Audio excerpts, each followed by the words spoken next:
I got to cross off the number one entry on my big screen bucket list this past weekend, and I'm still excited that I got a chance to watch that movie on the big screen. What was it, Tim? Yeah, the Hollywood Theater in Portland, Oregon, here, one of my favorite movie theaters in the country, period. It had a showing, the 35th anniversary showing of Terminator 2 Judgment Day, one of the greatest movies ever made.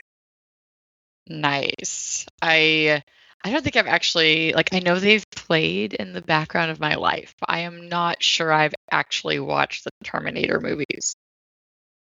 Well, I mean, if you're gonna watch them, I would just say watch the second one. I think that might be more up your alley. I know you're not, even though you have a history with The Haunt. I know you're not a big horror movie fan, and the first movie was more of the horror movie type of genre. Anyway, the second one being more of an action movie. But I don't even think you're an action movie person to begin with, so I don't even know if you're going to be rushing out to watch the movies at some point.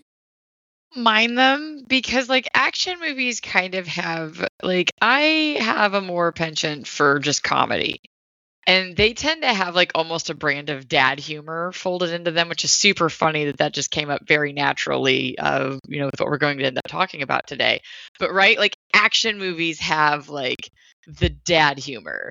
Think of all of Arnold Schwarzenegger's silly little one-liners. It's not exactly a dad joke, but it's dad joke adjacent, with the tone. Does that make sense? Oh yeah, oh yeah. I mean, Right. goodness. So I appreciate action movie far more, and horror actually kind of has its thing now too, right? It's definitely a dark humor sometimes, and more so when you think of Zombieland, right? The way that they iced Bill Murray, and then they just made a second Zombieland, and they referenced that moment. They called it Bill Murraying somebody, I guess, in this world now, because somebody killed him in the show. But yeah, so I actually have seen more action than I think I would give myself an initial credit for. And yeah, it's worth it. I don't know. I think it's fun to watch. It's silly. Oh yeah, I mean it's a roller coaster ride. That's what this movie is. From first to last, and also in a way it kind of tied in with our motherhood month because it does have a very strong female lead in the movie, Linda Hamilton's Sarah Connor. Of course, and it's interesting too because when in my younger years, I used to be critical of her character in that movie, just thinking that, they were just making her character do everything a guy would do, but just calling her a girl and, trying to, pass that off as feminism, yay. But the more I think about it, the more nuanced I think her part in that film was, because I didn't think of it when I was younger. But if you yourself, if I'm talking about you, the Reverend Tracy, had 100% knowledge that 30 years down the road there would be a nuclear war and the baby Reverend was the only person that was going to save humanity, wouldn't you stop at nothing to give him all the skills he could possibly have to do that?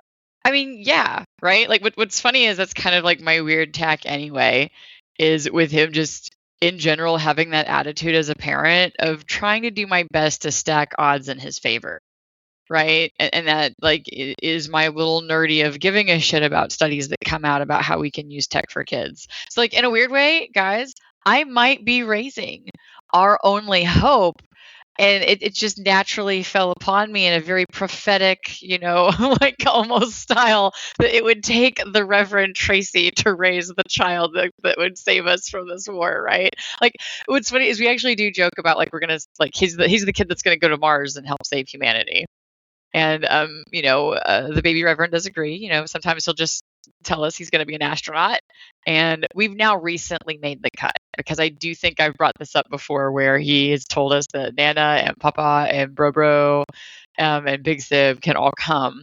And we didn't make the cut at first when he was going to be an astronaut, but now we are. So yeah, it seems like maybe I am raising that person. No, but so obviously, right? I think any good parent would if they thought that it came down to it, right? I mean, you say that, but I guess there's the selfish people who's like, I don't want it to be my child because, the denial. Never underestimate denial, I guess I should say. Yeah, yeah. People are weird that way, but But overall, you're saying she knew without a doubt that it rested on her child. So of course. yeah, and which is something I did not take into account, when I saw that movie as a younger person. But watching it these days, like her performance is amazing in that movie. And again, Linda Hamilton is one of the actresses that really kicked the door in, allowing, not even allowing is the wrong word, kind of showing Hollywood that women can do the blowy up things too, and it will still be a good movie that everybody wants to see. Right. Apparently, blowing shit up is not exclusive to penile obtaining or having individuals, right? Like women can Yeah. actually be BAMFs as well. I mean, there's also, look at Sigourney Weaver. I feel like she kind of really set like a lot of history for that in Alien, right? Because I'm thinking of that, right? Yeah, like kind of BAMF. Like I think of her as one of the original like badass women in movies, like showing like that didn't have to be as gendered as we were making it, that you can also be like the tough hero, like sans penis, like it's not a required like tool to be like kind of rugged and that tough hero that you need at the end of the day. And it's like also like just because we're coming off of Mother's Day stuff, like fear a mother is like has like that mama bear instinct for their kid, right? Like that is a physical person. But yeah, so that's sorry. Anyway, it just made me realize, like, yeah, you're right. Like, there's not like that's a very male dominated role. And when I think of like the earliest and probably even I would say the fewest, I would think Sigourney Weaver and Alien, but not really a lot since then, right? It's Like there. most people would know. Yeah, I mean, there have been some positives out there. I think we saw that movie in theaters, Atomic Blonde with Charlize Theron. Uh, Oh yeah. yeah, that movie, great choice. And Charlize Theron has done a number of action movies over the years. Yeah, That's true. We actually stumbled across one recently that the Mr. Reverend popped up, and I was like, well, I guess it wouldn't be Charisse Theron if she wasn't getting like tossed around and bloody for half of the movie anymore. I forget what it was. Like it was she wound up like in the wilderness or something, and this dude was just crazy and wanted to hunt a human. So of course it would be Charisse Theron that would end up being hunted as a human. If it's gonna be a woman, it stands a chance. It would be Charisse Theron. So yeah. I love the minute that I saw her. I was like, oh, of course she's getting tortured, and it's like all about her body being beaten, and like, Or like earlier in her career, like I think it was called The Devil's Advocate with Keanu Reeves and Al Pacino. That was one of her first big films. But like halfway, of course, there was the obligatory male gaze scene where she's in a church, and then all of a sudden, like she's wearing like this long trench coat, and then all of a sudden just has to take off the trench coat, and of course, what's underneath? Nothing. you know? of course. Yeah. Yeah, and funny thing about Devil's Advocate too, there were a number of scenes filmed at Donald Trump's residence Mm. in that movie. Yeah, I could yeah, have gone without hearing his name this morning. I hear his yeah, name so many times, and I don't want.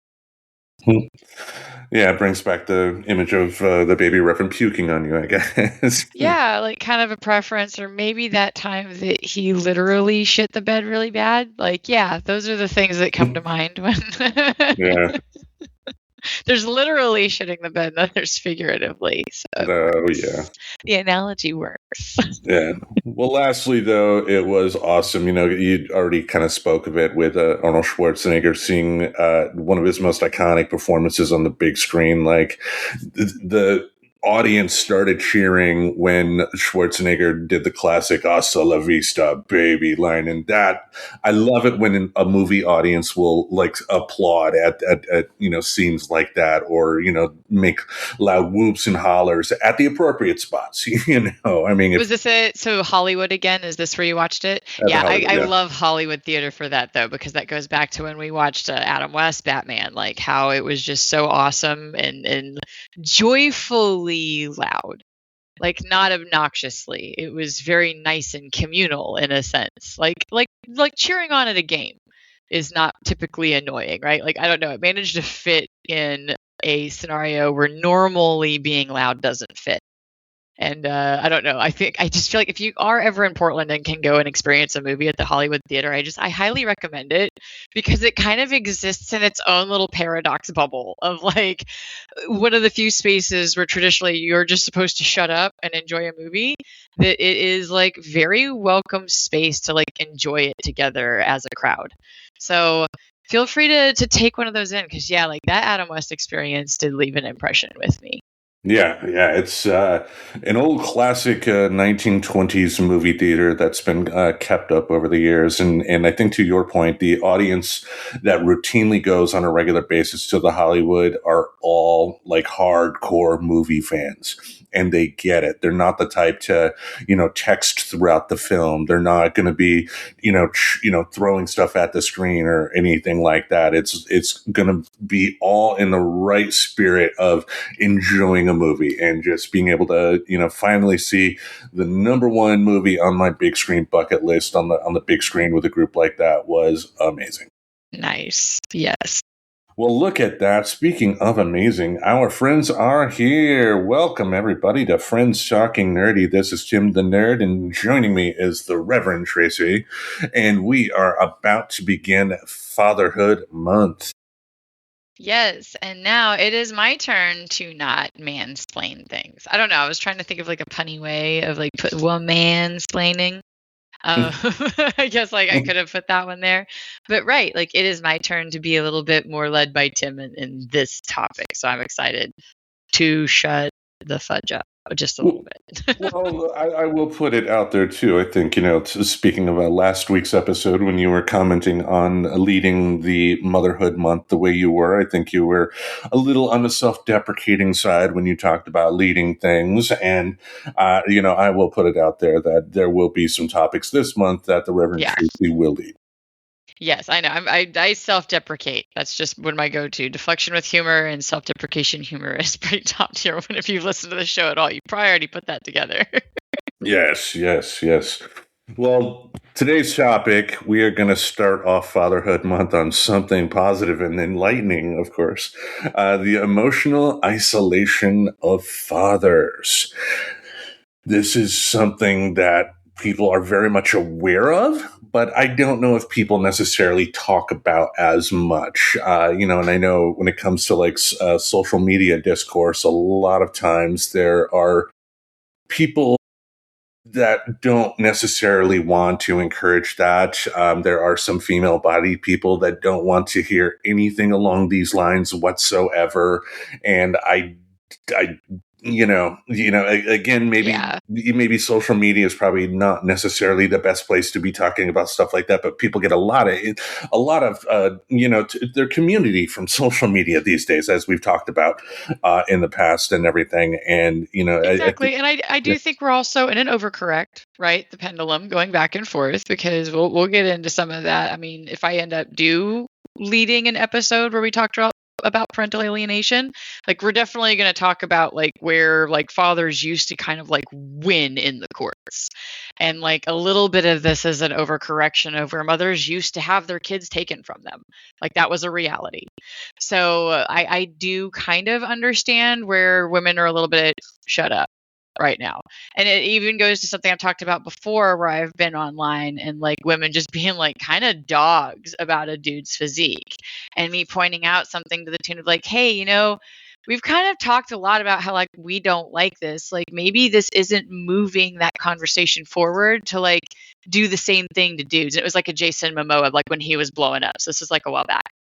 And I just still remember this woman sassing back at me going, well, they've done it to us. I think they can handle it for a little while. And I'm like, no, this is not how we solve problems.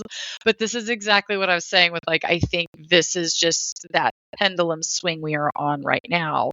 And therefore, it does make it very unwelcome to talk about the man's side of this, right?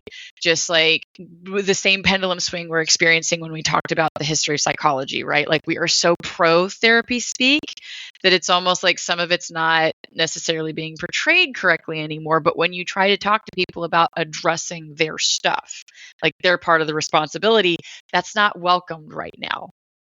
Right. So it's like, right, like depending on where the pendulum is depending on what conversation is feeling more welcome in our culture.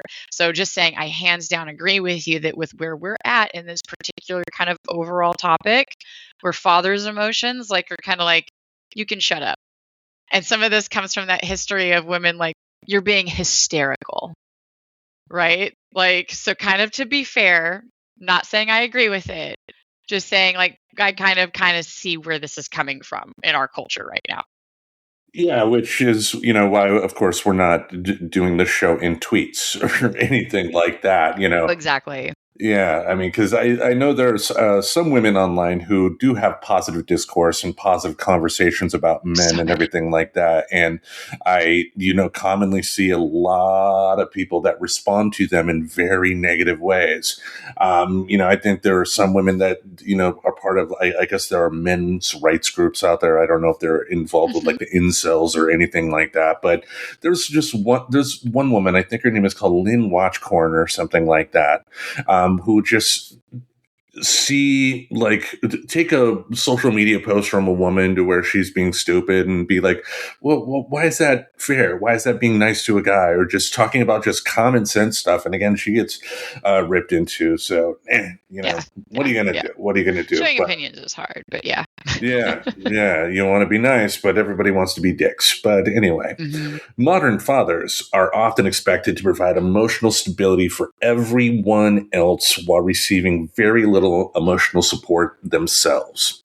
And one of the weird contradictions of modern fatherhood is that dads are expected to be emotionally steady at all times, but nobody really talks about what happens when they're struggling internally. We are meant to be the rock, as the rock of the family, as society kind of deems it, at least in America. I don't know if it might be somewhat different in other cultures or everything like that, but you know As always, we speak to our culture that we live in, which is America land right now. As fortunate or unfortunate we may feel about that on any given day. yeah, until one of us gets a passport or something like that. I think you have a better chance of escaping than I do. Fingers crossed. Yeah. Well, when it comes to fathers, there's this invisible expectation that we stay calm, we stay reliable, we stay productive, stay patient, and stay emotionally controlled, even if you're stressed, even if you're overwhelmed, and even if you're mentally exhausted. And I think that does kind of tie into, what you've already picked up on, what you've already commented on, is that whole stereotype that women are hyper emotional or something like that, Right. which, I don't get. I mean, it's like, yeah, I've seen more women burst into tears over certain things than guys do, but that doesn't mean they're more emotional, if that makes sense. You know what I mean?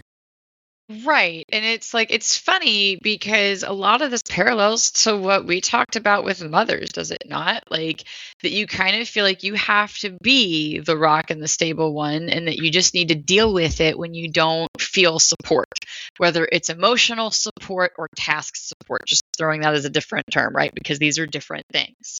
So it's almost like a yin and yang in a sense between the two.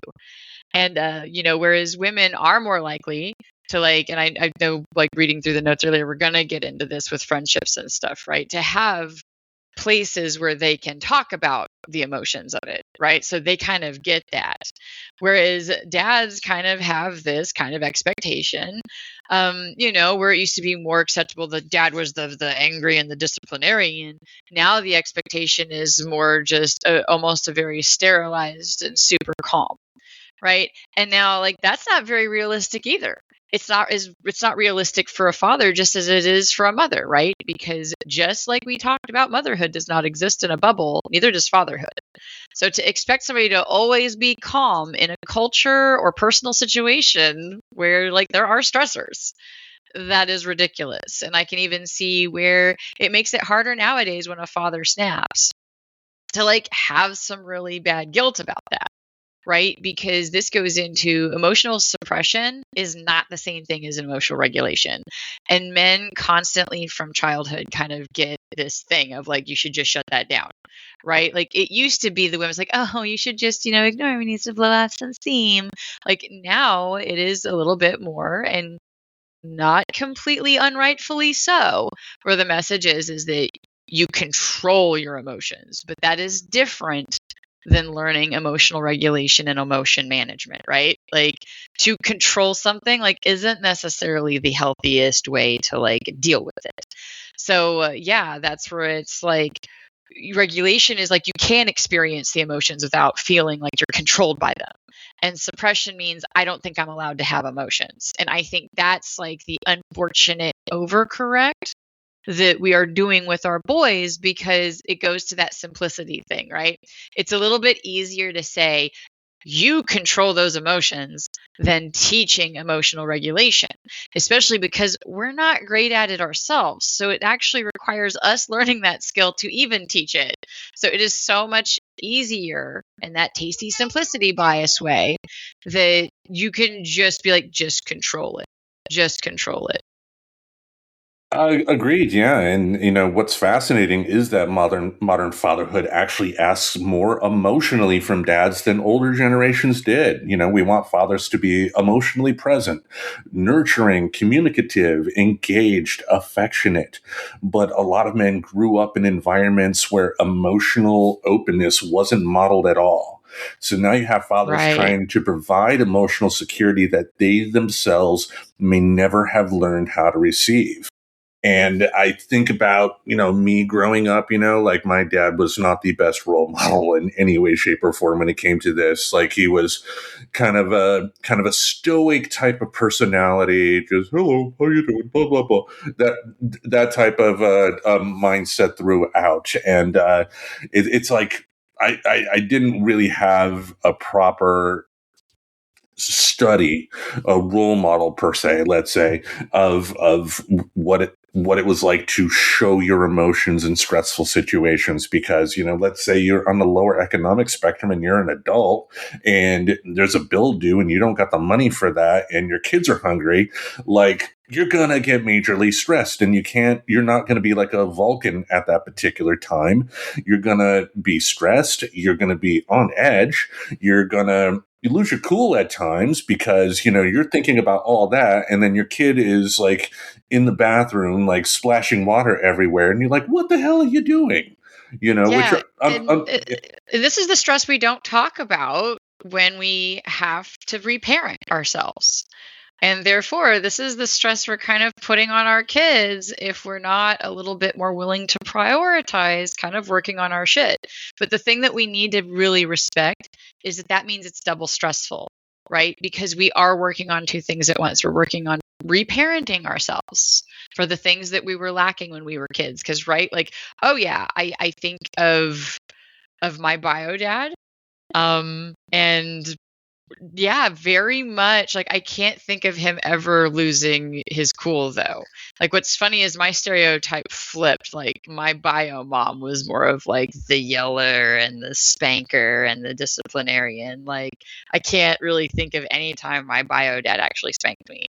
But, like, so he had more of that stoicness.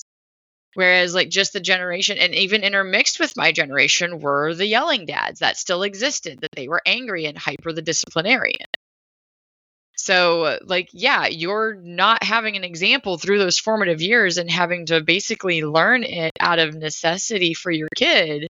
By the way, kudos. Thank you for recognizing that you should do that for your kid. But yeah, respect that it's hard. And so, like, if you are a person out there who one day wants to have kids, it wouldn't suck to prioritize that reparenting now. Like, I guess that's the thing that sometimes gets me is like hearing men and women both going like, doing it for my kids. And it's like, and I do recognize this thought used to come from a place of judgment. I have more respect for it now because it's a just statement. It's like, if only you'd just done that before you had a child, though. You know what I mean? Like, we'd probably have like healthier kids. But, you can't like really properly guess like what's going to inspire you. to reparent yourself, because we don't even have a lot of proper education on what that means. Yeah, it's a social media buzz term in the mental health space, but I don't think we talk about what that actually entails, like for people to actually do it. And so they get that kick in the pants once a child comes along. And that's still good overall. It's better than never getting that urgency or that sense to do that for yourself. But boy, wouldn't it be better if we had a little bit more access to knowledge and resources to kind of like reparent, as we have learned. Our generation did as best as they could with their tools, but like, can we have tools to kind of help us like break some of these cycles, right? Yeah, because I mean, thinking about it, like my grandfather, my father's father, was a World War II veteran. Okay, so we're talking, 40s and 50s. My dad was born in the 50s, and growing up in that era, to where, yeah, men had particular roles in society, women had particular roles in society, and stuff like this wasn't thought of. If it was thought of, it was thought of in those roles. And, I think what modern society has shown is that there's more to, stuff like marriage and raising kids than that. There is no female roles or female bodied roles. There's no male roles or anything like that. There's a group that is together that is trying to, be successful in this thing called life, in terms of, like not dying and all that stuff. Hmm. And it's kind of like we're all at a point to where we are learning something new here, if that makes sense. Right, because the kind of fortunate unfortunate is we mirror, right? So we mirror what's successful, and our brains, as we've learned, not necessarily the smartest sometimes. It defines success as you lived, not as you're living well. So when your normal around you is the emotional shut off, and this is just what you do in this role, that is what you learn in spite of whether or not it's healthy. We talked about some of that, with kiddos, like in prior episodes through Mother's Day month. I know we kind of peppered it through, like whether it's healthy or not, that's what's going to be replicated because it's viewed as that's what works. So when you're not replicating somebody who has happened to identify those damaging cycles, that's unfortunately what you stand to be most likely to replicate, right? Right. Yeah. Now, one thing researchers consistently find is that men are often socialized toward emotional restriction from a young age. Not necessarily because people are evil, but because emotional control in boys historically became associated with competence, strength, and survival. The problem is emotional suppression and emotional regulation are not the same thing. Right. Regulation means I can experience emotions without becoming consumed by them. Suppression means I don't think I'm allowed to have emotions at all. And a lot of fathers were trained more in suppression than regulation. And I think the interesting point that I think of too is that boys are being taught this, but boys are also doing some pretty horrific things. There's this double standard of, you must be emotionally, suppress your emotions and all that stuff. But there's also the boys will be boys mentality. And what if there was a scenario where we were teaching our boys, proper emotional regulation? Then maybe they wouldn't have the boys being boys mentality out there. Maybe there wouldn't be as many instances of that. It could be a way of just the boys are acting out because they don't know how to. I mean, and who should, whether you're a boy or an adult, suppress your emotions. It's like, yeah, you don't want to freak out over every little thing at every single time it happens. You want to learn to be able to regulate, but suppressing will lead to, especially in kids, blowing up at times. Right. Like I think we kind of know that at this point. Like suppression's kind of not the way to deal with our emotions. Right. And especially if you are kind of paying attention at all right now in actual positive parenting world, like what that actually means. We're learning more and more that teaching our kids like big girls don't cry, boys don't cry, you know, kind of telling them to actually to shut down their emotions isn't good. They need to know like there's nothing wrong with feeling the emotion. Now there might be some benefits you want to point out to being able to calm down. Like for example with the baby Reverend, I normally tell him, like, we can't talk about it until you calm down. And that's like the fix for most of the things that he's having a fit about, is that he needs to calm down so we can talk about it. Because half the time, I'm not quite sure what's wrong. Interesting you point that out, because last week, for the episode that we recorded, there was some parts that didn't make air, of course, and one of them was the monkey shake drama. Yeah, the baby You Reverend. did tell me that was funny. I didn't quite remember what happened, but I know he like very suddenly wanted one, and I didn't have one. Right? Is that what the deal was? Like, Yeah. You're like, and I think you maybe had one, but you're like, no, you're going to get this now. But there was one point to where you told him, stop, breathe. And I think that is that was one hell of a thing to do. yeah, and like it was kind of the funny thing of like we were kind of struggling with that at first with him as he started, getting frustration. It's just coming to a head of him learning words, but not necessarily knowing the word for what he's feeling or wanting. And that, like, I could imagine where that would be frustrating, right? And so, like, I realized, like, well, maybe I should teach him to breathe, like, when he's not in the middle of having a fudging meltdown, so that he knows it's an option when he's having the meltdown. And that was pretty much what started that being successful, by the way, was just like that. I didn't read it from anywhere. It just rattled around in my meat computer one day as maybe being a good idea of showing him when he's like, when do you learn any skill best? Not when you're in the middle of doing it. Normally it's like a controlled test environment, right? Like even like outdoorsy life. The best way to learn how to rappel is not being at the top of a cliff and saying, well, walk backwards and lean in on trust. Like you're going to practice it in what's called ground school, right? So it's like, I don't know. It just kind of hit me of like getting him to practice it when he's not having it. And these are things there's like getting yourself to read things when you're not like in the middle of like, don't get the help book. I like specifically for a crisis you're dealing with. Like it's almost better to get it like when you're actually kind of doing okay in life and not in the middle of a big thing. And that way you've got emotional space to work on it. What stinks is we only seem to prioritize it like when we have to. And Exactly. I guess like one of the biggest like repercussions we've had of like this emotional suppression in our boys is what's called normative male, forgive me on this one, alexithymia, I think I'm saying it right, but basically it's like difficulty even identifying or ability to describe emotions because you've had less practice than say girls traditionally have had. Little girl starts crying, they're gonna, what's wrong, like, and I almost still see it like at the parks that girls get a little bit more of conversation than boys get. Boys still get a little bit of the suck it up, get it together, or we're leaving, or we're this, or we're that. Like, it's a little bit more high stakes for them to shut it down versus getting the ability to even just hugging them while they're crying is better. And it helps them regulate with you. Talked about that with some like hey, we're finding that there is importance of contact to help regulate emotions like older than we realized, of just hugging and breathing with them can help. And that's something that is great to know now. I wish more people seemed to know it so that they could be practicing it with boys and girls together, because that's even better than asking the girl what's wrong, is just helping them breathe because they don't know yet.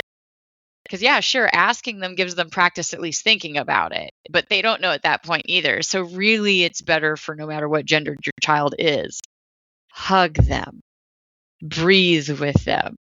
Find a way to then figure out how to do that with yourself when you're having those moments too, and make sure you're even fully understanding the emotion you're having, right? How many times as adults do we go, well, turns out I was just hungry? You laugh, but it is relatable AF, is it not? Like even as adults, we need help like figuring out what are we actually being triggered by? Is it something external or is it just internal, right? Like what are you Right. even actually feeling to unpack it? And that's the thing that we're having to reparent as in our adulthood while also trying to figure out how to teach this to kids growing up, right? True, and I think another point I can throw in, kind of piggybacking off of what you just said, is that there is no expiration date on when you can teach your kids this. If Right. during their childhood you were not the most emotionally present person around, that sucks that that happened, but at a later date you can, change yourself and then show them, the importance of that change, and tell them, because I think kids are always going to learn from their parents, and if you can show positive change yourself, then they can see that it can be done with them too. So Yeah, because you get to teach the importance of, hey, it's more about that you realized it over when you realized it and what you did with that information when you realized it. If that all makes sense, right? right, Like, and that you can pivot, you can change, you can have hard conversations, and you can move forward, right? And those hard conversations are sometimes with yourself. And this even goes to, we don't teach kids how to have like arguments and constructive conversations when the parents are always having them in the other room, right? Well, we're also not going to show them how to self correct. And I think this is what's kind of been damaging between the millennial and boomer generations. But when we can't teach them how to self correct when we just act like, well, this is just how I always was.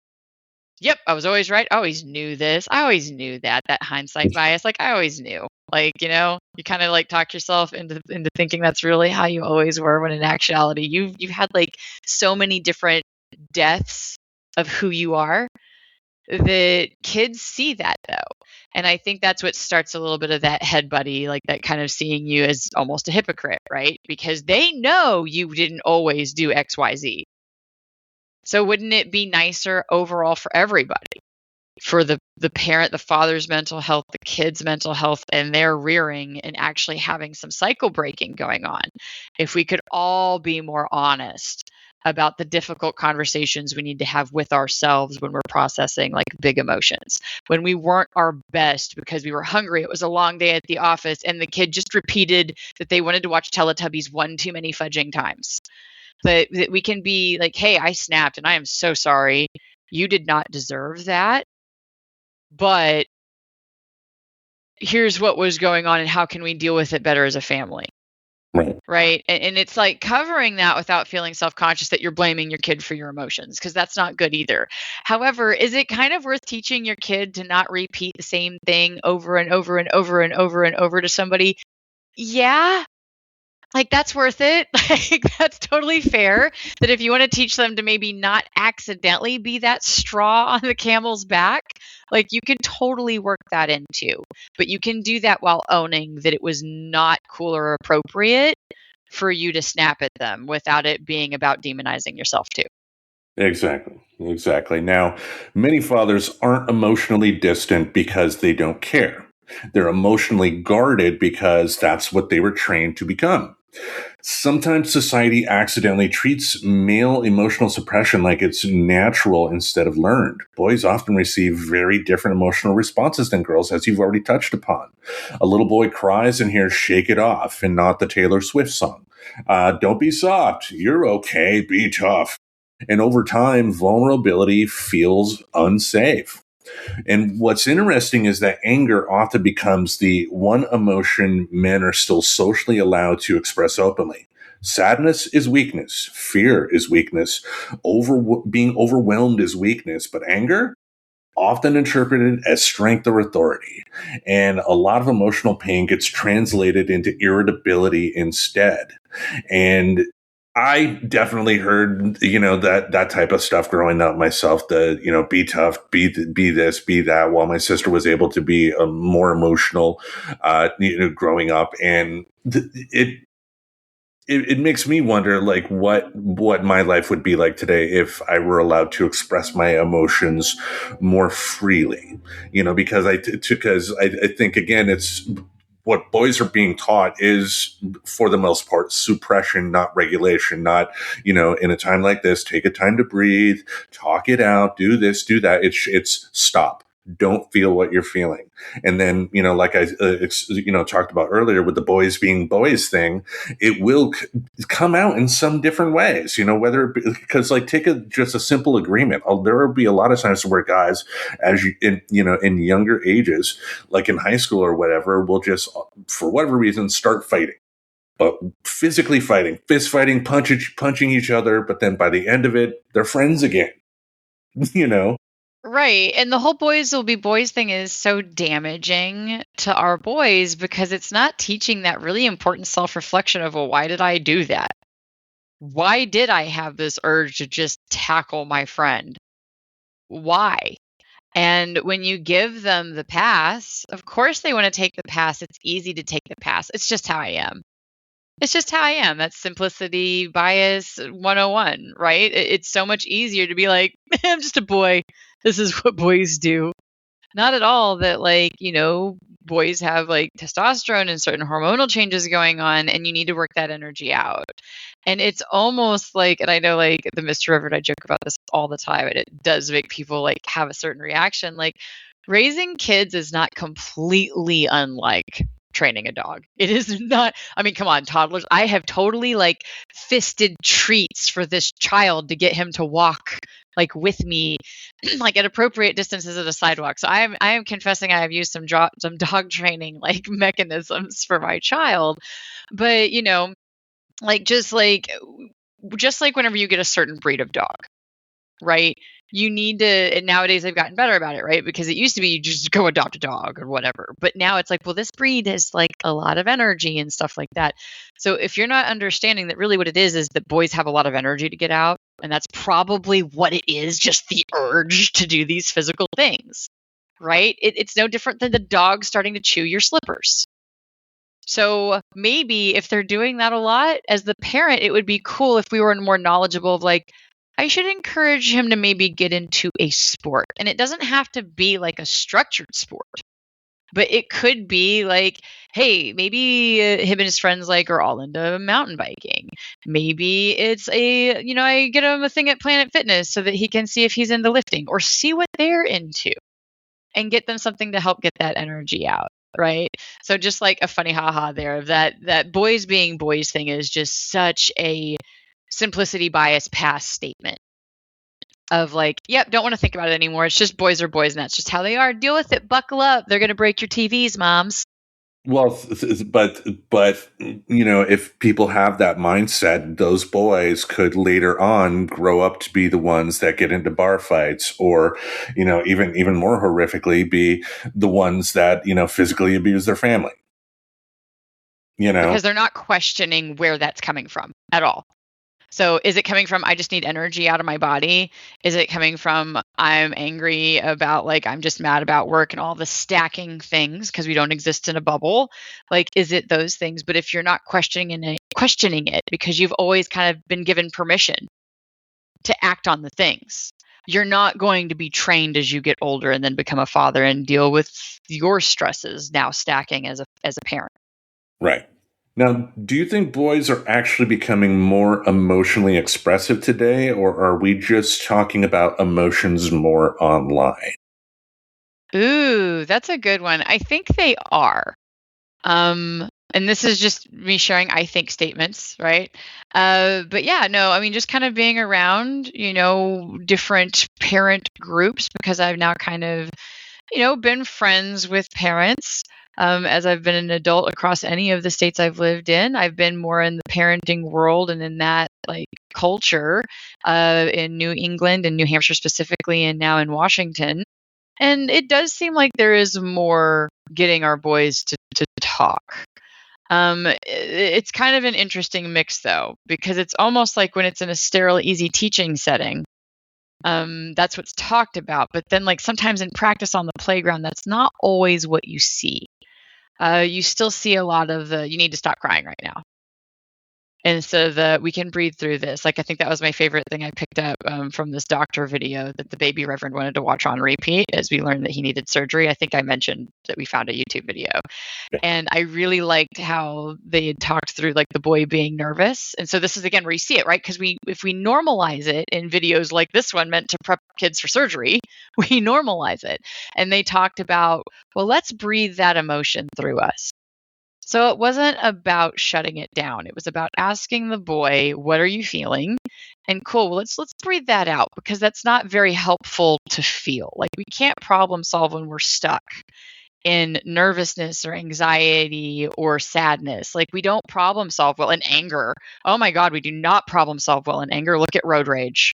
Like people that will admit that they don't understand where their mind went because they were so angry that they started flipping people off. I've seen the most mild people act like maniacs under the right stressful day and the wrong person cutting them off or being a jerk. Go ahead. I think I've told you my nun story before, but back in Grand Rapids, I was heading to the mall. That's what we used to do back in the day to entertain ourselves, kids. And I was driving, and there was this person in front of me that was going really slow, and I was getting pissed off. And luckily, like the horn on my car didn't work, so I, didn't have the ability to or anything like that. But I was cursing him out, just F this, F that, you're bad, you're this, you're that. All of a sudden, the car pulls to a stop by a particular store, and out of the car walks a nun. And I'm like, just silent at that point, like, okay.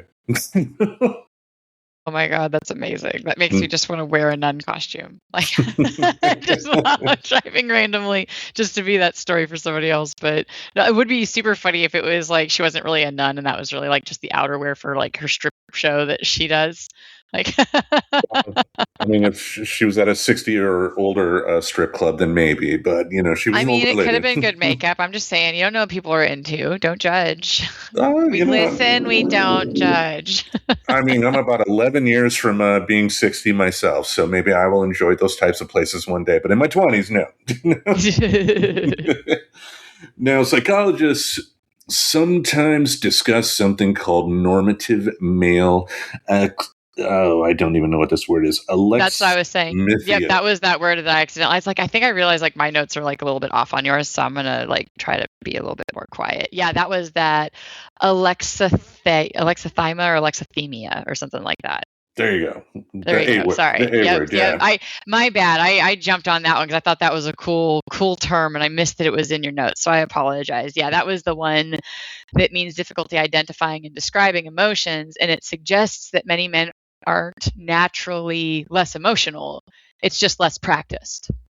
Right. And it goes back to what I had kind of started with of like, yeah, girls technically, even when you're uneducated in this stuff, seem to get more practice. Like even with fathers, right? Think about how much more tender a father stereotype wise can be towards their little girl versus they're more likely to be like the shut up with the boys.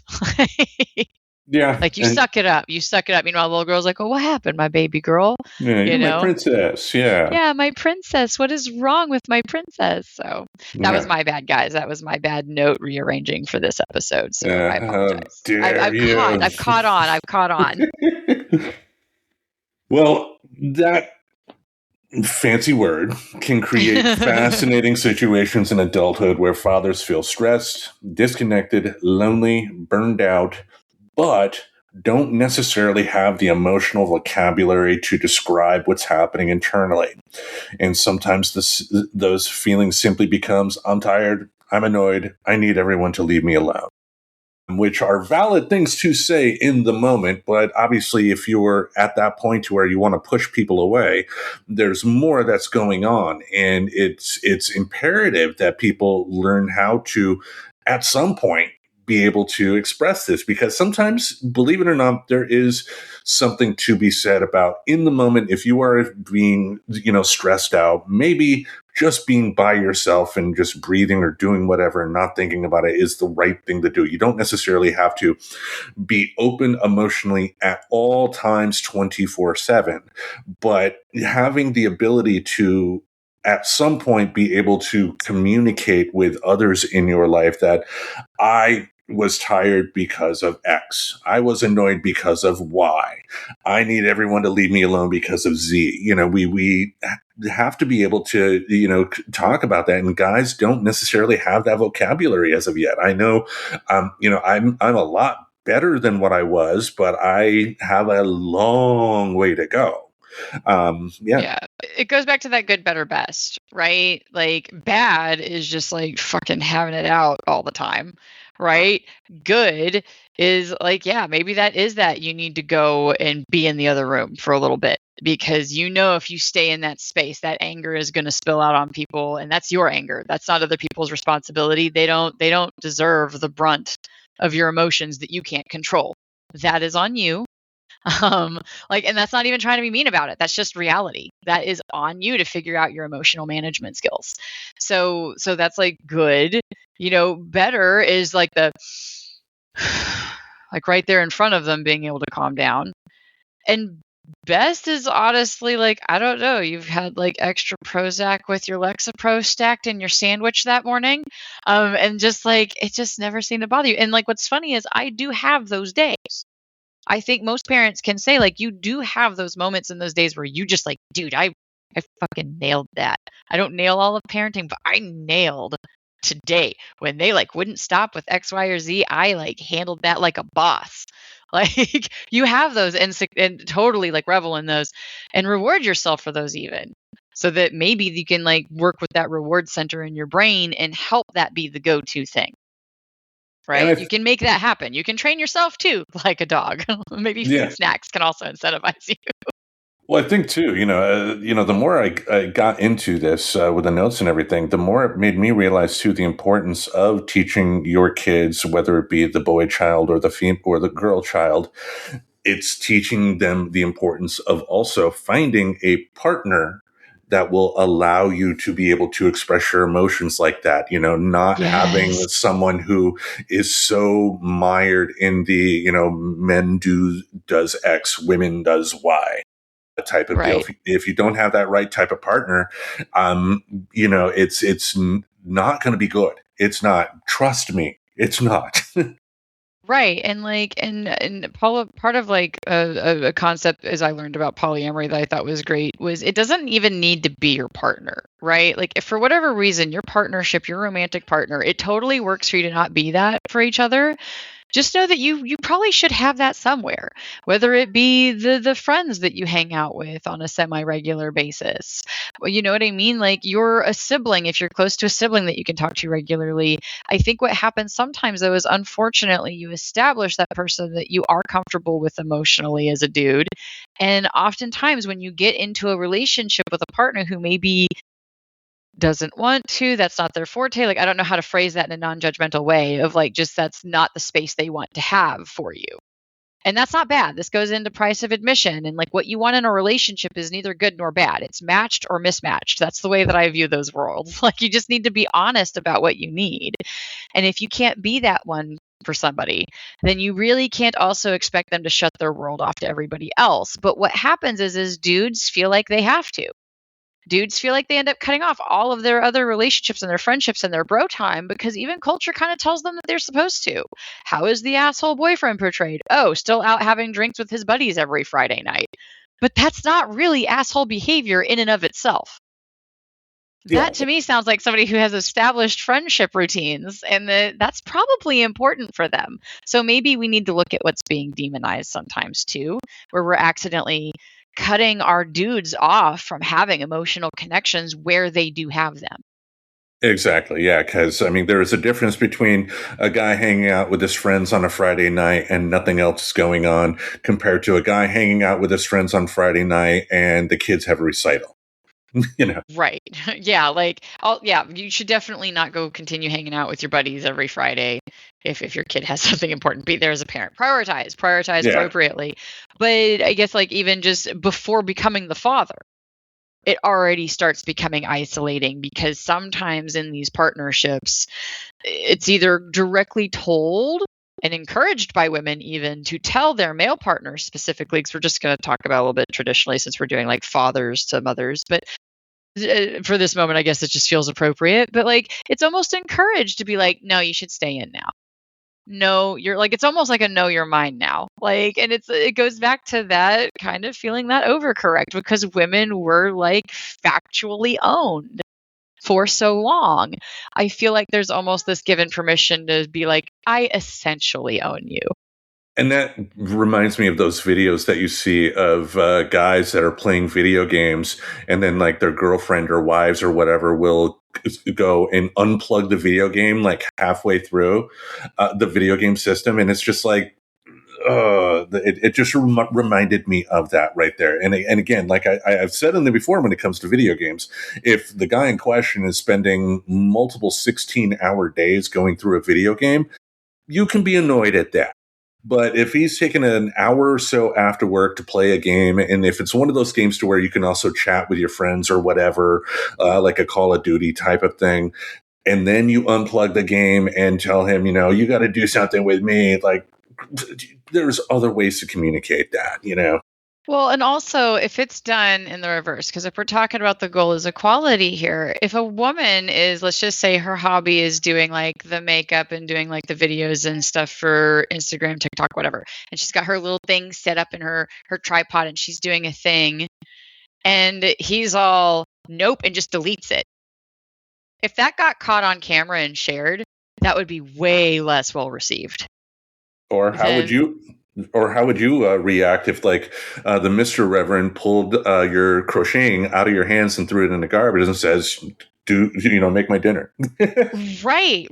Like, and even if even if there's no explanation, it's just that is such garbage behavior to be like, you are doing something, but now you are paying attention to me. I am demanding that in this very kind of aggressive way. And I just don't think it's acceptable no matter which direction it's coming from. Agreed. And like, I feel for fathers because there is kind of a permission to kind of do that to fathers, to be like, no, this is you now, where there's kind of some encouragement that mothers should go out, right? We talked about that a bit with like some of the misunderstanding with postpartum depression is that sometimes like, yeah, sometimes the mom not going out on Friday nights is because like really there's part of her that really kind of doesn't want to. Like, it's not necessarily the depression part of it, but it's like almost this kind of, well, you're going to stay home now too. And that's just so disregarding of the father's feelings in it. Because if he doesn't have that same urge, that same nag, and therefore it doesn't feel as naturally happy to be home, like you are actually kind of taking something from him by saying, well, I'm not, so you're not either. Now, granted, he shouldn't leave you at home all the time with the baby every Friday night. Let's be real about that too. I'm just saying fathers have emotions that should be considered here because they might not have those same urges and emotions as the mother, especially in like a newborn or an infant situation. Like, yeah, they're protective and fathers are awesome.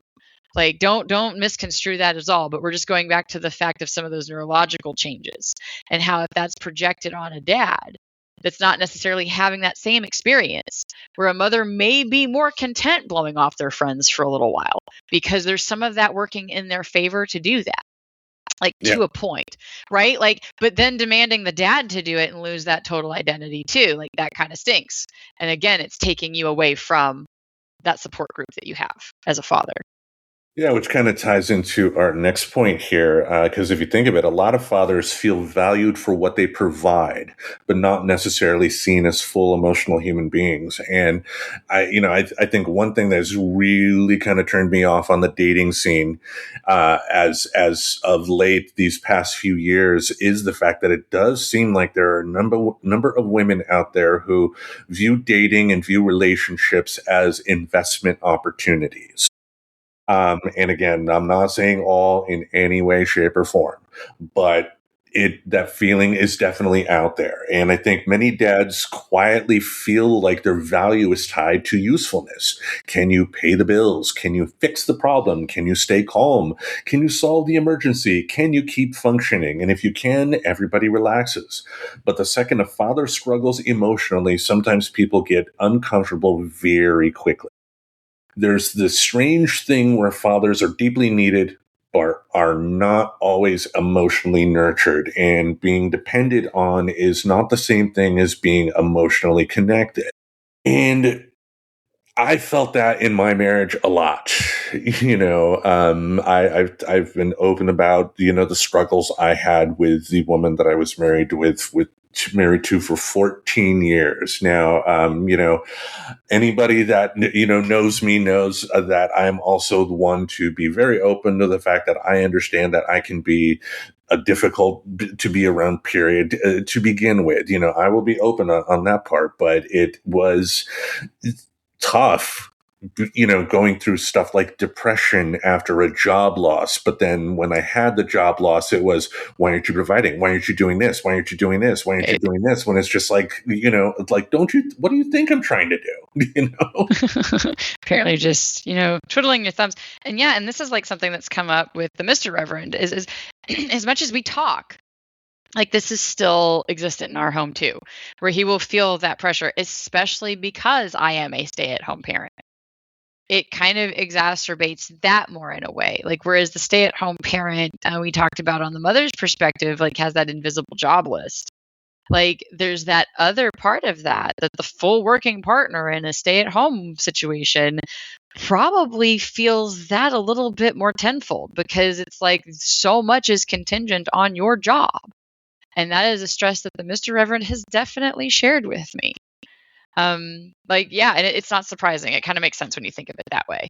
Yeah, and isn't it weird too how competence can make people assume someone needs less support? And I think that happens to dads a lot. It's like if they are, making sure the bills are paid and, going to all the kids' recitals and, being there for the kids, people think, they don't need the help. They don't, need somebody to say, how have you been doing?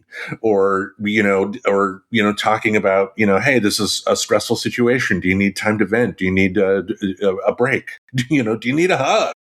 Yeah, and the whole bias layer there is competence bias. Like, people often assume a competent individual needs less support, and the irony is that highly capable people often become emotional infrastructure for everybody else and therefore needs more support. This is something that, again, we talked about in that invisible jobs. Like when I talked about it in the episode, but I also did the too long didn't listen on it, is that's one of the other things that you end up doing is that stay at home as well, is that you end up kind of being the emotional support more so for everybody than it seems when you are working and in a parental role or in a mother role, in that, like that salary.com thing. But yeah, emotional infrastructure rarely gets maintained until something breaks in that situation. So that's why it's like our men's mental health, our father's mental health, like it matters, because like it shouldn't get to a breaking point to fix it. Right? Like in no world, like for example, my car started idling really rough. Like, maybe don't wait because the check engine light isn't on yet. Like, maybe it's smarter to fix it when there's like those little rumblings, but the problem is if the car is not rumbling, you don't know that you need to pay attention to something. So like just one day our father's check engine lights are just on. Like, we had no warning. We had no lead up to this, that there was like just some spark plugs or something you needed to change. And it was like some maintenance or something you could do, right? And something else I wanted to talk about, because I think it's relevant to what you were saying, as well as like even ties back to some of our motherhood stuff, is something called called contingent self-worth. And this is like a psychologist's term. And that's when self-esteem becomes dependent on meeting certain conditions. Right. So for many fathers, that looks like providing, producing, solving problems, remaining competent. And even though I am a problem solver, the Mr. Reverend does do this, where I just mentioned that I need to do something, and before I know it, he is doing it. And that's not what I wanted him to do. But it's just so natural for him to hear a thing. And this even comes from his raising, because he was raised in a household of, man, that grass sure is getting long. And if he didn't mow it that day, based off of that vague ass comment, he might get yelled at later. So, like, to him, that's part of that problem solving you jump to. Like, oh, it got mentioned. I should need to do something now because the problem got mentioned in front of me. It is my job to solve it. And that can cause even more stress between like your partners. Yeah, because I know I learned this from men are from Mars, women are from Venus. Sometimes women just want to vent. and they don't want you to solve their problems. And to be clear, that doesn't mean don't try to solve a problem if you can't, for the female people in your life or anything like that. But know when they really want it. Exactly. There's a really good short if you want to look it up. I think it's literally just called "It's Not About the Nail." And if you want like a cool like kind of metaphor to talk like to kind of it was even something that the Mr. Reverend sent to me, because unfortunately that's one of my more dude qualities, is that I do try to jump in and problem solve. I try to just shove my hands on my feet in the cookie jar and fix everything. Like, I don't know, it's crazy. But he had sent that to me at one point, and it really helped me be like, okay, it's not my place to be like he's venting about work and go, oh, but this and this is so wonderful. Like, he's just saying he wants to talk.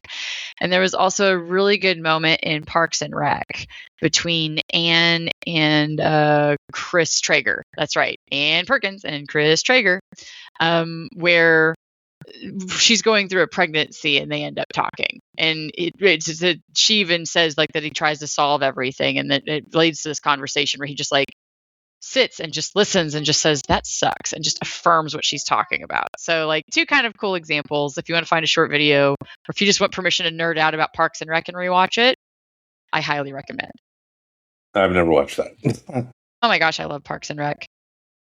I'm not a big fan of that documentary type of a comedy, like even I love like the Spinal Tap. Yeah, documentaries. yeah.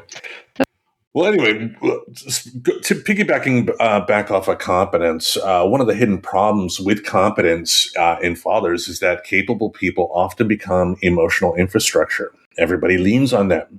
Nobody asks what's holding all of that weight feels like. And fathers frequently describe feeling emotionally isolated, even inside loving families. Not because their families are malicious, but because fathers are often unconsciously assigned the role of stabilizer. And stabilizers rarely get treated like they're allowed to wobble. Yes. And the wobbling too can be very scary for families. Kind of, I would think let's take your situation, because you are a stay-at-home mother. If the Mr. Reverend was unemployed for a year and a half, that would make things very difficult. It would. That was one of the big reasons of when he worked in the federal government and they were doing all that offering, just go find another job. We took the second offer because some of it was we just wanted off the roller coaster. Like, we had finally gotten life to a point of certain things were paid off and everything. So I was able to just quit and focus on the baby Reverend for a critical number of years that I wanted to do. And it was like, you know what? We need to find something different, because this whole like, well, you just might not get paid for however many months and then you'll get it all at once, I guess. So I guess just call your mortgager or your rent people and just be like, yeah, I'll pay you eventually, but it'll be all at once. Which they're always totally cool with, and it no negative effects at all. Right. Like, that's just something they're totally willing to do, like, most of the time. So Yeah. yeah. Well, a father can be surrounded by family and still feel emotionally alone. I think loneliness in fathers is massively under-discussed. I mean, we've already mentioned that, especially because many dads don't look lonely externally. They're busy, they're working, they're parenting, they're driving kids places, they're handling responsibilities. But internally, a lot of men feel emotionally disconnected from everyone except maybe their partner. And sometimes not even then, trust me. A huge issue is that adulthood compresses life down into responsibilities. Friendships fade. Free time disappears. Conversations become functional. You stop talking about life and start talking about logistics. And, we kind of touched upon it earlier. I think this is the perfect example of why letting boys be boys and not talk about their emotions, and being thinking two young boys that get into a fist fight, oh, that's they're being boys or whatever, is not setting them up for a good future. And it's for situations like this. It's men need to be able to express their emotions just as much as women do, and men are just basically not allowed that luxury for the most part.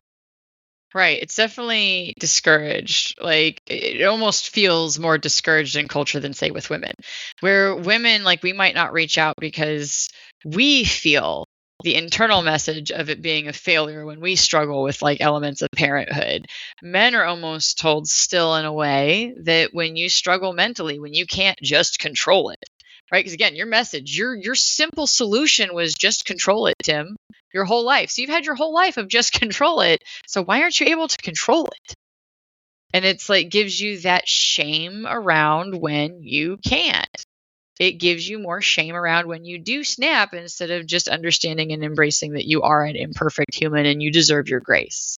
Right. And this even ties to it's so interesting to talk about this after all of the Mother's Day episodes because these just so neatly parallel that you almost want to be the marriage counselor sitting there saying, do you hear that you're both struggling with a lot of the same things? They're presenting kind of different, but a lot of it is kind of the same. Like even that expectation of perfection on yourself and how hard you can be when you're not. We talked about that with moms, about how lonely it can get when you've had everything shaken up, right? What's funny is like talking about, being busy and where that can shake up your friendships. It's like women are way more encouraged to get into mommy groups than how many daddy groups are there even out there to help you reestablish new friends after you take this new transitional change in your life of becoming a father. And it can be hard to maintain your friendships with people that don't have kids. A lot of times, yeah. What you will find is that men will, they will still have. Even I have friends, believe it or not. When you do have those friendships, though, a lot of times as a father, it will come down to like the typical stereotype of fathers all hovered around a grill while the family is off playing and they're commenting, "Oh, ooh, yeah, flip it that way. Ooh, good shot," or hunting or fixing cars together or doing something. It's more of a side by side thing instead of a face to face talking. Right. And I think this even ties back more so than I realized to our multi generational home episode where we talked about the loneliness of that. Right. Like, so whereas a father kind of disappearing into his family maybe wasn't as isolating as it used to be because you were kind of building into a self sustaining tribe. Right? Like you still probably had your friends outside of that, don't get me wrong, but there was probably less of your mental health contingent on that outside source because you had more of a tribe and people inside your own home, right? So that even ties to that. Like it almost used to make sense to kind of just really get into it with your family, but now there's not enough in there to do that. And it is actually becoming more and more stressful to just plug into your family because there's not as much helpful roles as there used to be. Yeah, and that's not even taking into account family that you don't want to interact with, or if you have a partner that doesn't want to interact with your family. I ended up dealing with that myself, which is one of the reasons why we made the cross country trip. Now, do I regret the cross country trip? By no means. I think I'm in a much better place than what I would have been if I stayed in Grand Rapids, Michigan for the entirety of my life. But there is something to be said about that isolation. Now, researchers consistently find men often have smaller emotional support networks than women. And many male friendships are activity based rather than emotionally disclosure based, which means that when work changes, schedule changes, kids arrive, and hobbies disappear, the friendship structure can collapse surprisingly fast. And modern digital life creates this illusion of connection, as we've spoken about many times. Like I have a friend from high school that I still interact with on occasion on Facebook Messenger. But, when my kids were first a reality, he and I did not speak for close to 20 years. And it was not a situation, to be clear, of, like we got into an argument. I said, I'm not going to talk to you again. It was just simply, I got so focused in raising the kids, and he was a single person at that particular point, that our paths just diverged real quick. And while I am very much glad that I do have that connection with him still on, via Facebook Messenger, since he's still in Grand Rapids, that's not exactly the most fulfilling relationship in the world. I think he'd be the first to say that too. I mean, we share memes, and we'll talk, on like some minor stuff here and there, which is great that we do that. And I love that we still have that. Don't get me wrong. When I say that, I'm not complaining about that, but it's still a limit because Right. he's not here. Right. And it's like you can see someone's post every day while not actually having meaningful conversations with them for 6 months.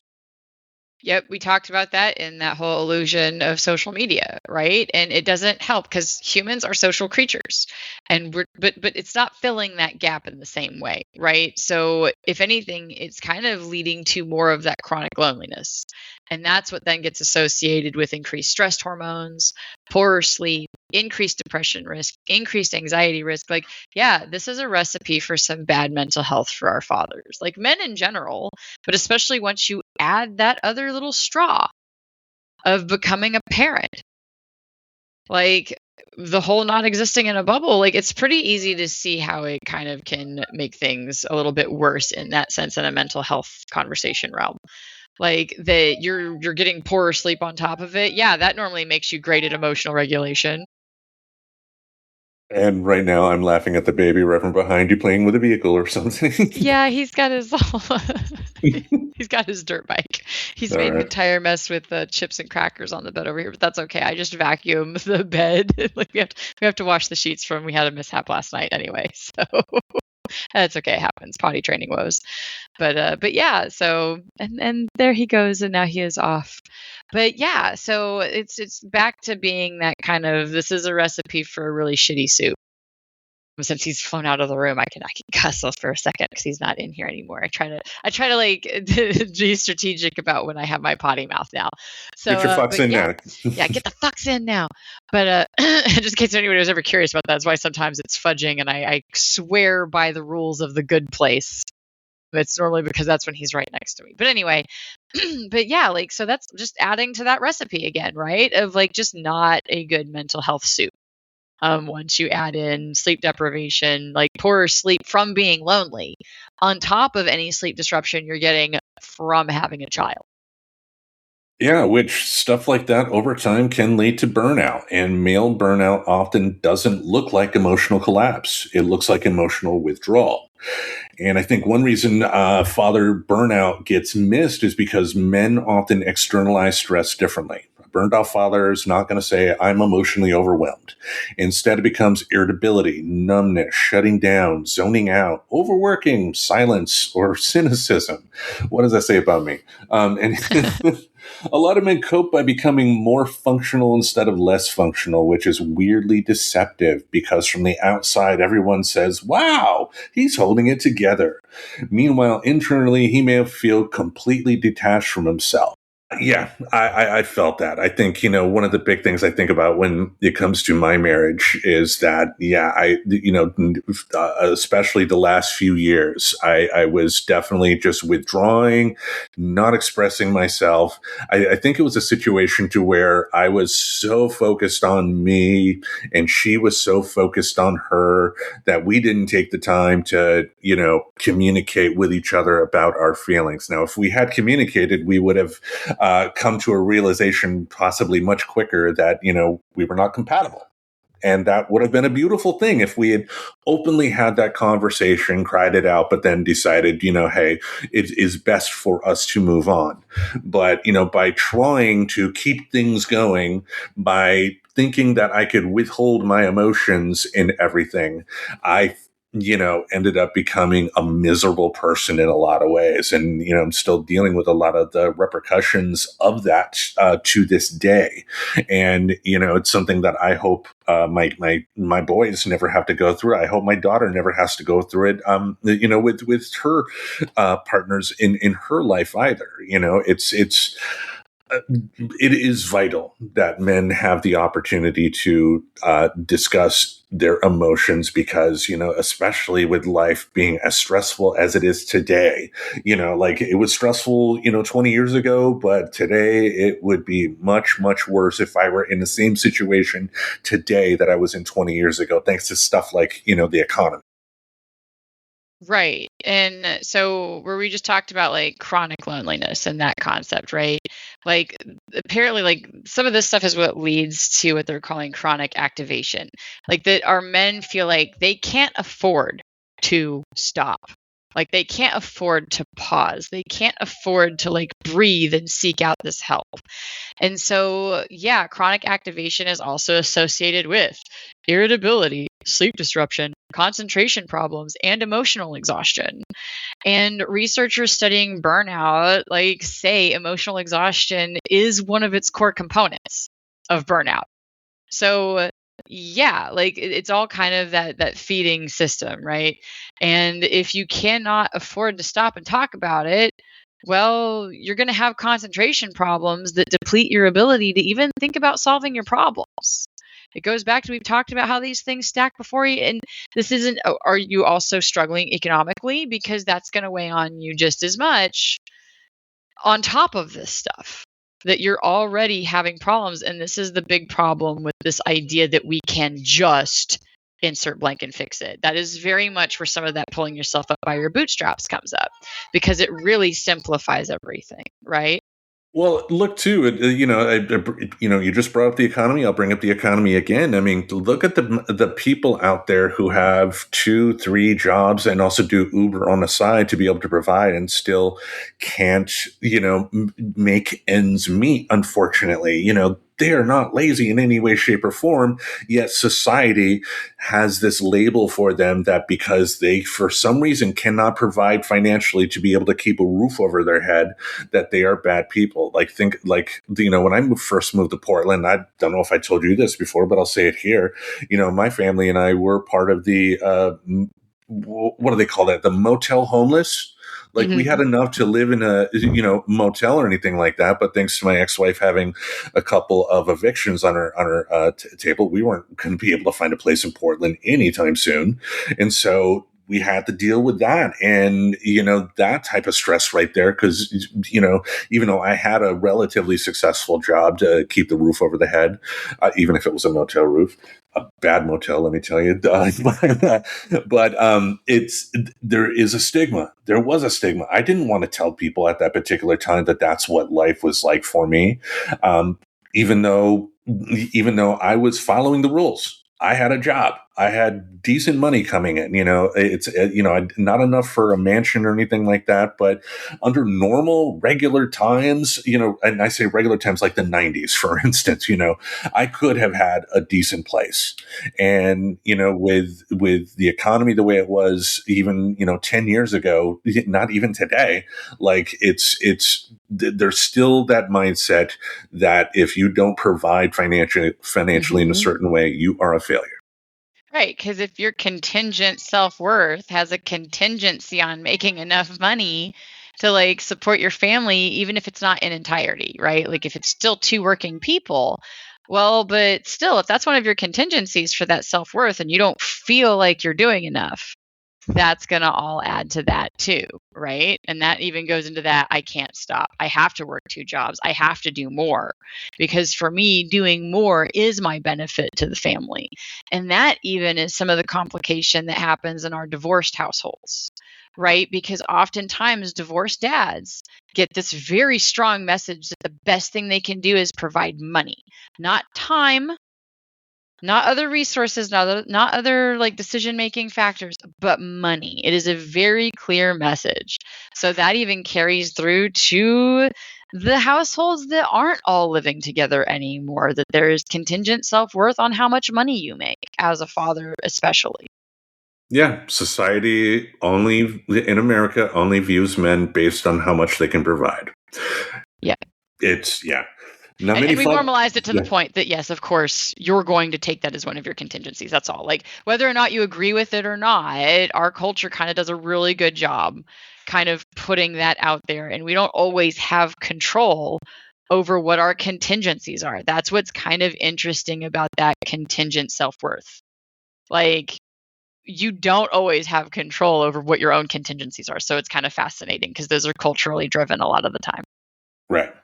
Many fathers feel that they cannot afford emotional collapse, and that creates chronic nervous system pressure because the internal message becomes no matter how bad I feel, I still have to function. That's exhausting over long periods of time, especially when men are less likely statistically to seek therapy, emotional support, or vulnerable social connection. A lot of times men will seek that when it's too late. Think about the young 20-year-old who is physically abusive and then told to go seek therapy at that time, and hopefully that person will go to the therapy and then learn and blah, blah, blah. But it's like, the therapy is usually something that happens after an outburst of some sort when it should be one of the first things that you can do. Now, yes, we can have a conversation about how bad the American healthcare system is, but you've pointed out in previous episodes, and I'll point out again that there are plenty of therapy options out there on a sliding scale fee, including free if you're able to show that you really just don't have that much money. Now, it's not going to be necessarily at a fancy office building that you go to. It could be a college room or something like that, or a college classroom or something like that, to where you have that therapy session. But if one thing I want to stress to fellow guys out there, take advantage of any and all mental health services that you can. Yes, and just to give some context to something that Tim had said just now, it's like you're not sitting in a classroom with a bunch of different people. By the way, those little clinics are normally like they do like build them in their psychology like wards, or not wards, but their psychology departments. I just said psychology wards and their psychology departments. Like with that in mind, they're going to have to do some practicum, but otherwise, you might be able to meet those college students like at other offices, like at clinics. So it will be private. You will still have that, but yeah, there's a lot out there, and to your comfort, and again, this is a supplement. This is definitely not to replace, but you can use AI to a point to at least help talk some things out. I do like that many of them have had updates to not basically be allowed to be your therapist, which is probably a safe bet, but you can still use them to kind of like talk through some things. Like if you need a buddy to kind of talk about those raw emotions, you can actually set, if you want to keep yourself safe, you can have a chat that you've set if you don't know how to do this in that world. And you can say, hey, in this chat right here in this project, this is your role.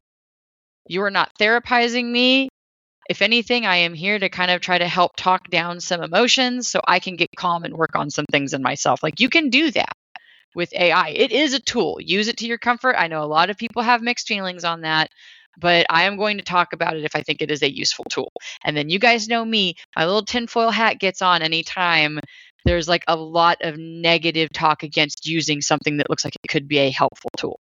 So that tells me that there's probably good ways to use it, but they're just trying to figure out how to commercialize and get more money out of us. So now I'm going to take my tinfoil hat back off. I'm glad I'm getting better about warning you guys about getting that adjusted to my bang length for the day.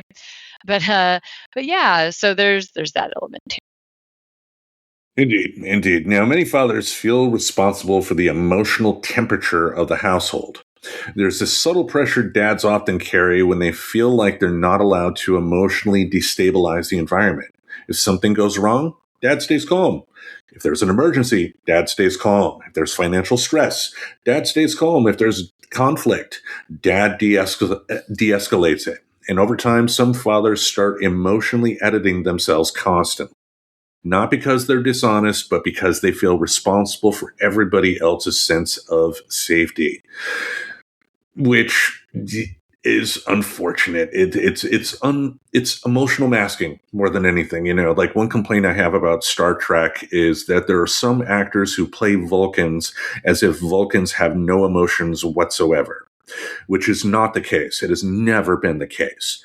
The best actors are the ones that are able to be emotional, but still in a Vulcan way, if that makes sense. Like Leonard Nimoy was perfect with that. Like, okay, my understanding, not my world. I know red shirt is bad. That's probably about as far as I've got for you. But I do understand a little bit about like the volcanism, I guess. of like, I think the best way I could describe it to my understanding is if you watch Human Resources, it's like if they only had logic rocks. Like you still have emotions. Like Logic Rock has emotions and is swayed by emotion sometimes. But it's just the logic tends to come out a lot more in the Vulcan world. And my like what somebody had said at some point is it's like intellectualizing. Like it is so representative or representative of like somebody who just only intellectualizes. Like it's not that you don't have emotions, they're still there. They just really lean hard into intellectualing over any of the emotional. Is that like pretty much on Pretty par? much. Okay, Pretty yeah. So much, yeah. see, not emotionless, just a lot of logic rocks, which is my preferred way of thinking through things. So I don't know. Maybe I'd probably really like the Vulcan. Yeah, I think you would, yeah. But like the emotional masking, though, it's like this. I think it kind of does tie into like the Judeo-Christian mindset that men are the head of the household, right? And if you Mhm. have that mindset that you are the head of the household, if you feel like you're going to falter in any way, shape, or form, that's when you feel like that household is going to stumble and crumble, and that is a terrible responsibility to have. But it's not. It doesn't fall on one person. It does not fall on one person, and you are a person, believe it or not.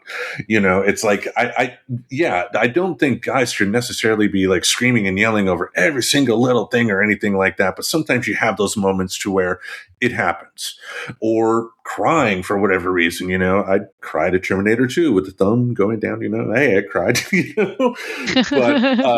But society wants men to essentially be like this emotionless type of teddy bear, if that makes sense. It's like they're Right. And relied that's not a upon, but yeah. realistic solution, right? Yeah. Because that's like that almost overcorrect of men used to be allowed to be a little bit more angry because it's just being dad. Like I think F is for Family does a really good job kind of showing that dynamic.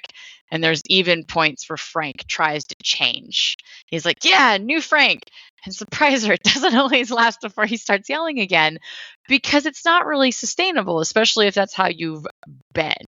But yeah, the nervous system is not designed for permanent emotional containment. Stress that isn't processed tends to show up somewhere else, and that's almost showing up as anger, as numbness, withdrawal, depression, or addictive coping behaviors. You want to talk about the video games?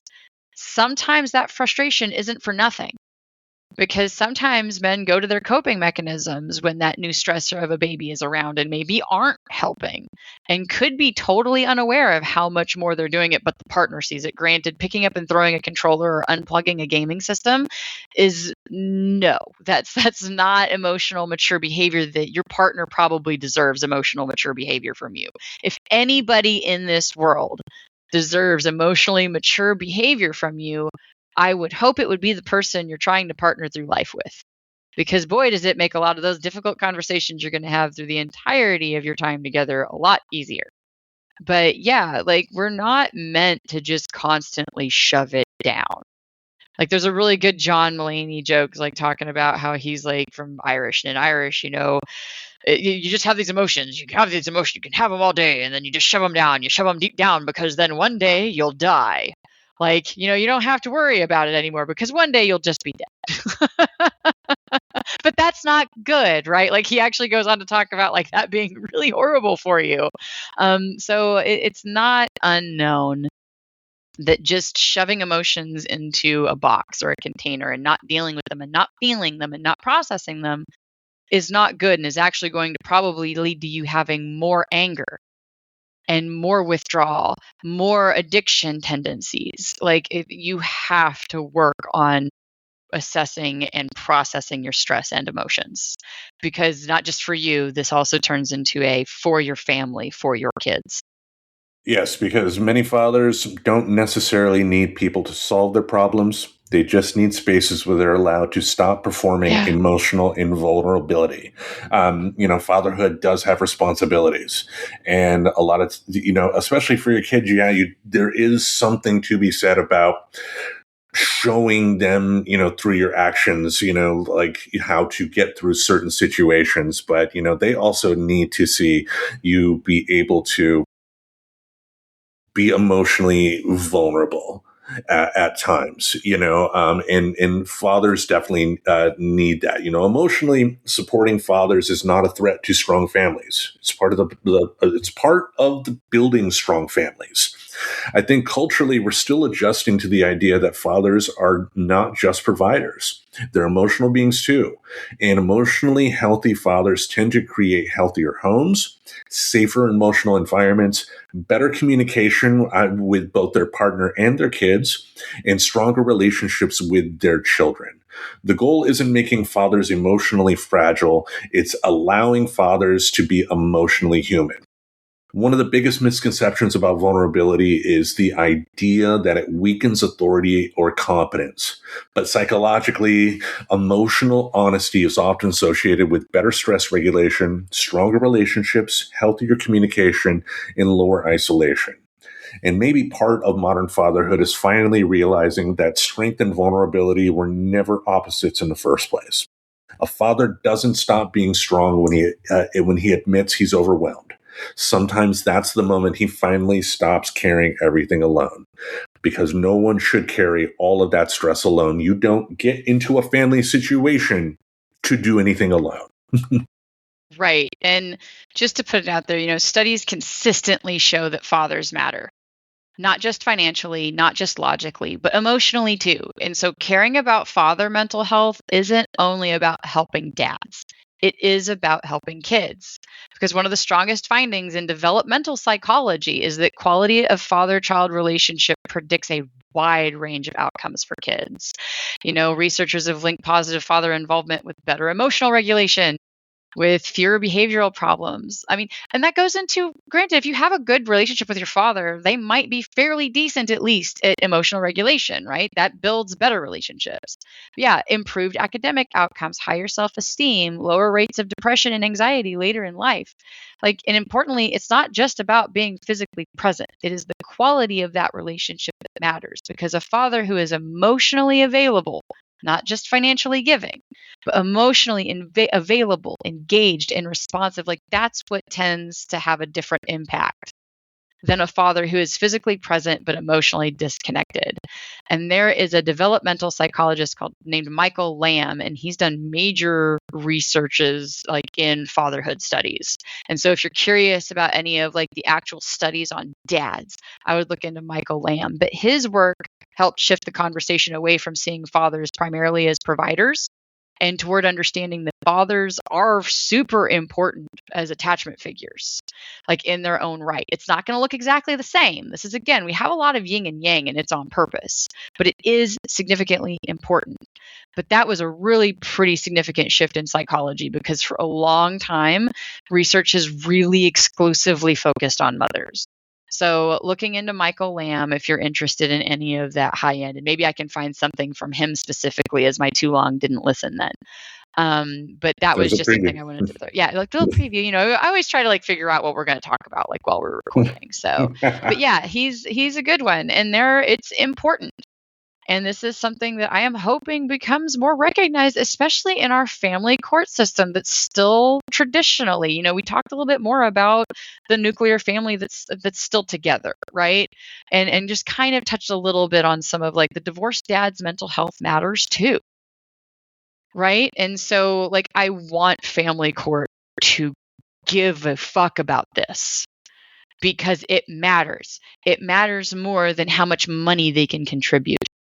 The time matters. The involvement in the decision making matters. And I have a feeling we're going to talk about a little bit more of the divorced dad experience, because that's going to be really related, I think, to parental alienation. So I think I can totally put a pin in going too much into that here, because I just realized that's totally going to be related to that, because these are things that kind of feed into what can cause that to happen. Yes, and I think in closing too, more than anything, what I would say to fellow fathers out there is that it's never too early to start, or never too late to start. Never too early either. Never too early. It's about with your boys, yeah, with your sons, it's never too early, and on yourself. To Tim's actual point, it's never too late. Yeah, because even if they do get a little bit older, and you did not give them the best learning experience on how to express your emotions during their childhood, at the very least, you can be a better role model for them in their adult years and be like, hey, this is where I effed up. If you do this instead and do whatever. But anyway, I think that will about wrap things up this week, unless you have anything else you wanted to say. No, I think this was a good one. I was excited to get to talk about it. So, because I've got my daddy issues, so this is kind of therapeutic in a sense for me too. I'll admit it. Yeah. I will refrain from a joke, but anyway. Well, with that, then, each week we will have something in this podcast space to entertain your ear holes. Until we meet again, we bid you adieu. All the dads out there, be well. I know we don't talk about these things much, so I hope today was a really good conversation for you to hear. Yes, and I have no yo daddy jokes here. No, not doing dad jokes. I decided to refrain from making a bunch of shitty jokes for this week, too. Subscribe to Friends Talking Nerdy on YouTube Music, Apple Podcasts, Spotify, or wherever you listen to podcasts. Bye, friends.